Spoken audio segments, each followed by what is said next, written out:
ఎప్పటికీ ఎవ్వళ్ళు పిలవకుండానే వచ్చేది, మీరేంది నాకు చెప్పేది అన్నట్టు ఇరగమరగా దంచిపోయేది. కానీ ఈసారి మాత్రం రావాలా వద్దా అని ఊరిచ్చి చంపుతున్నాడు వానదేవుడు. అరే మొగులు నల్లగైతుంది, పానం చల్లగైతుంది, వచ్చే అన్నట్టే ఉంటుంది. కానీ ఒక్క సుక్క కూడా రాల్తలేదు. చెదురు మదురు జల్లులు తప్ప గట్లు తెగే వానలైతే కురుస్తలేవు. ఇగో చూడురు మీరు. మబ్బుల మాటన దాక్కున్నాడో లేకపోతే రావాలన్నా వద్దా అని ఆలోచిస్తాడో గాని మస్తు సతాయిస్తాడు వానదేవుడు. ఉపరితల ద్రోణి ఉన్నది, వానలు గట్టిగానే పడతాయని ఓ దిక్కు మొగుల ఆఫీసర్లు చెప్తారు. కానీ చాలా దిక్కుల చిటుకు పుట్టుకు వాన తప్ప శీతం కొట్టుడనేదే లేదు.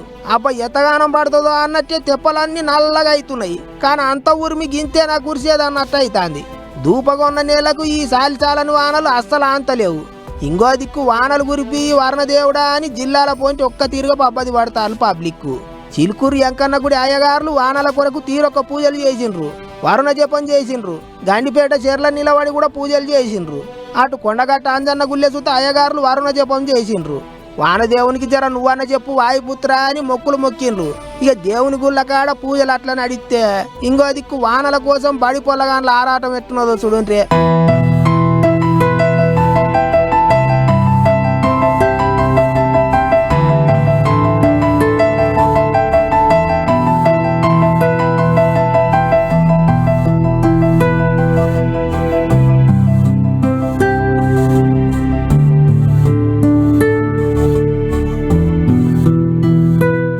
ఉమ్మడి మెదక్ జిల్లాలో ఎటు చూసినా ఎండిన పంటలే కానొస్తున్నాయి. రైతన్నల గోస చూడలేక బడి పొలగాన్లు గీ తీరుగా వానమ్మ జర వచ్చిపోవమ్మా అని పాడుకుంటా మొగులు దిక్కు చూసిర్రు. రైతన్నల తీరుగా ఏషం కట్టి వాళ్ళ కష్టాలను కండ్లకు కట్టిండ్రు. ఇక చిన్నలు పెద్దలు అందరూ చినుకుల కోసమే ఎదురు చూస్తారు ఇప్పుడు. అయితే మన దిక్కు సతాయిస్తున్నాడు కానీ గటు ఉత్తర భారతాన మాత్రం ఇరుగబడి కొడుతున్నాయి వానలు. ఊర్లకు ఊర్లే కొట్టుకుపోయేటట్టు వస్తున్నాయి వరదలు. మరి ఇక మన మీద ఏంటికి అంత కచ్చబెట్టుకుండో ఏమో వారునుడు. ఇంతగానం పిలుతుంటే కూడా వస్తలేడు అని అంత పరేషాన్ అవుతుండ్రు పోన్రే. వ్యవసాయం ఏమవుతుందో ఏమోనని రైతన్నలంతా బెంగటిల్లుతా అనరు.